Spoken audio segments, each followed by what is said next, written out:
జీవంగల దేవుని నామంలో మీకు అందరికీ శుభము సమాధానము కలుగును కాక. బైబిల్ గ్రంథంలో అత్యున్నతమైన సందర్భాలు ఉన్నాయి. దాంట్లో యోహాను 17:17 అంటాడు, సత్యమందు వారిని ప్రతిష్ఠ చేయము, నీ వాక్యమే సత్యము. వాక్యములో ప్రతిష్ఠించబడాలి. సత్యంలో ఉండాలంటే, నిత్య జీవానికి వెళ్ళాలంటే వాక్యాన్ని ఆధారం చేసుకోవాలి.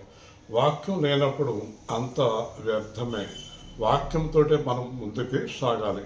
వాక్యంలో లోతైన సత్యాలను గ్రహించడానికి పరిశుద్ధాత్మ సహాయాన్ని మనం తీసుకోవాలి. కాబట్టి వాక్యం మీద ఆధారపడదాం. ఏదేదో రకరకాల బోధల మీద మనం ఆధారపడద్దు.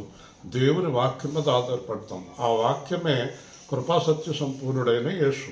కాబట్టి మనం వాక్యాన్ని ప్రధానంగా మన జీవితంలో ముఖ్యంగా తీసుకుందాం.